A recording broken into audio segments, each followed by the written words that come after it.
Bonjour à tous et bienvenue sur ce podcast. Alors ici, j'avais envie de me présenter afin que je ne sois plus totalement anonyme sur les réseaux.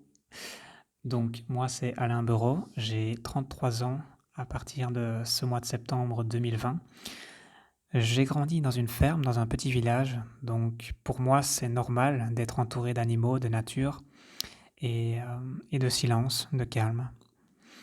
J'ai grandi dans cette atmosphère assez familiale, dans mon petit univers. Et cela me convenait très bien car je suis de nature introvertie, donc j'aime avoir mon petit confort, mes petites habitudes.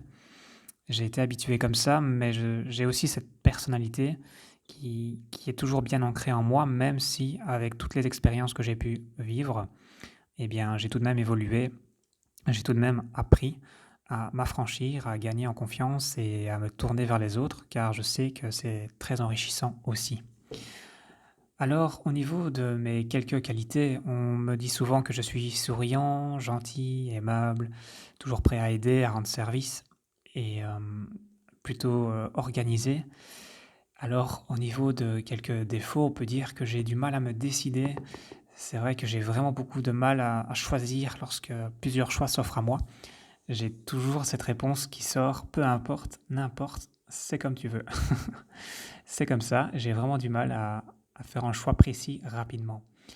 Donc je ne suis clairement pas quelqu'un qui va mener un groupe, mais plutôt quelqu'un qui va suivre un groupe. Voilà. Alors au niveau de mes études, eh bien j'ai terminé mes études dans le domaine de l'informatique, car c'est vraiment quelque chose qui me passionnait. C'est là-dessus que je passais le plus clair de mon temps libre à l'époque. Euh, je, comme beaucoup d'adolescents, avec l'arrivée d'Internet, on a commencé à jouer, à écouter de la musique, à regarder des vidéos, des films, etc. Donc c'est quelque chose qui me plaisait beaucoup à l'époque et je me rends compte aujourd'hui que j'ai passé beaucoup de temps là-dessus, bien que je ne sois pas né avec cette technologie. Elle est arrivée durant mon adolescence et donc heureusement, je suis quand même content d'avoir connu le monde d'avant.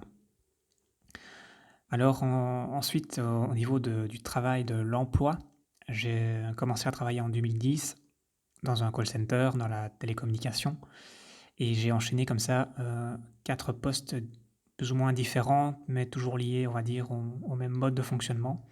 Donc j'ai fait 4 entreprises différentes. Ça m'a permis de gagner en confiance, de m'affranchir, de m'adapter rapidement à des nouvelles personnes, à un nouveau cadre, à de nouveaux objectifs.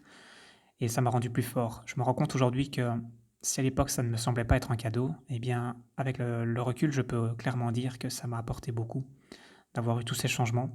Quand je me compare aux personnes qui ont toujours eu le même job, le même poste pendant des dizaines d'années et qui n'ont pas pu évoluer beaucoup.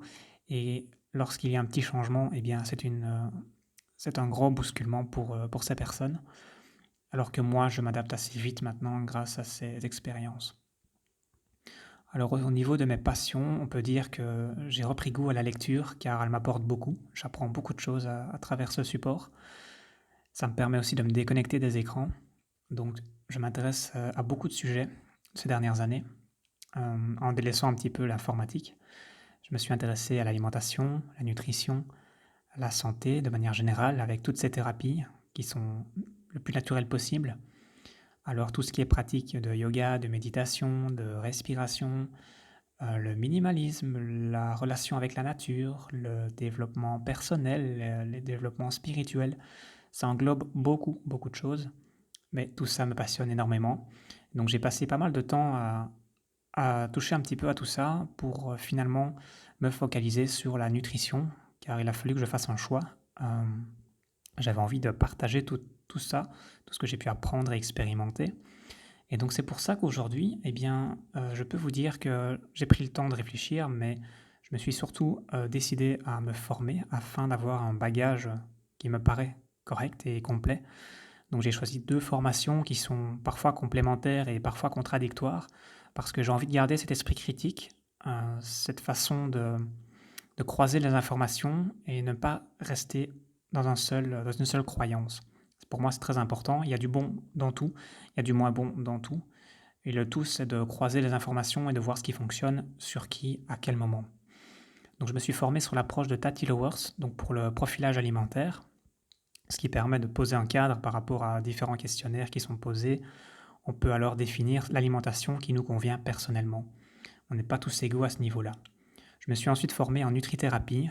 Hem, Là, c'est une approche un peu plus tournée sur la science, sur les méta-analyses, sur la biologie, sur la physiologie, mais toujours en restant dans un mode de vie global, avec une approche santé et une hygiène de vie, qui permet vraiment de mieux vivre au quotidien, peu importe son état actuel. Et donc on y apprend tout ce qui touche à l'alimentation, à la respiration, au stress, au sommeil, aux différentes pathologies que l'on peut rencontrer, aux carences, à la complémentation naturelle, et cetera. C'est très, très gros comme, cursus, mais c'est vraiment hyper complet. Avec ces 2 formations, j'ai vraiment de quoi partager du contenu et de quoi accompagner les gens qui sont désireux de modifier leur état de santé. Il y a toujours quelque chose qu'on peut faire pour améliorer. Car même si on croit parfois être dans le bon, on peut quand même se tromper, on peut quand même faire les choses, qui ne nous conviennent pas malgré tout. Donc c'est important de se reconnecter à soi et de voir ce qui fonctionne réellement pour nous, car il est tout à fait normal de manger différemment, même au sein d'une même famille par exemple. En fonction de l'âge, en fonction de l'activité physique, en fonction de tout un tas de choses, ça peut varier. Et donc voilà, c'est comme ça que j'en arrive à vouloir créer ce nouveau projet, malgré mon travail actuel qui me prend tout mon temps. J'ai aussi du temps pour faire du sport, et aussi pour me former. Et maintenant que j'arrive à la fin de ces formations, je peux, vous proposer mes services, c'est-à-dire du coaching, donc une ou plusieurs, séances, que ce soit chez moi ou à distance. Il y a toujours une solution pour qu'on puisse échanger, pour qu'on puisse trouver des solutions et alors, trouver une façon de fonctionner qui peut vous aider à atteindre vos objectifs. Donc il y a des personnes qui ont besoin d'être accompagnées régulièrement, ça peut être une fois toutes les semaines, ce genre de choses et alors on pose des objectifs et petit à petit, on arrive à des choses qui sont vraiment géniales. C'est vraiment une question de créer de nouvelles habitudes et de s'y tenir. C'est vraiment le départ qui est peut-être un petit peu qui paraît compliqué, qui paraît grand, mais une fois que ce premier pas est fait, le reste découle de manière plus facile. Donc voilà, je vous propose toute une série de choses. Ça va encore changer avec le temps, car je n'en suis qu'au début de tout ce beau projet. Donc vous pouvez retrouver plus d'informations sur mon activité de coach en nutrition sur mon site qui est www.alainbereau.be, tout simplement. Et alors vous y retrouverez toutes les références, toutes les informations. Et voilà, si vous avez des questions, si vous souhaitez échanger avec moi, si vous souhaitez que l'on fasse un podcast ensemble, que l'on fasse du coaching, que voilà, tout est possible. Je suis ouvert, je suis vraiment quelqu'un d'authentique. J'aime la simplicité, j'aime l'échange. Je suis vraiment dans l'ouverture et il n'y a pas de souci. Donc voilà, n'hésitez pas à me contacter si vous en ressentez le besoin, je suis disponible. Merci à vous pour votre écoute et à très bientôt.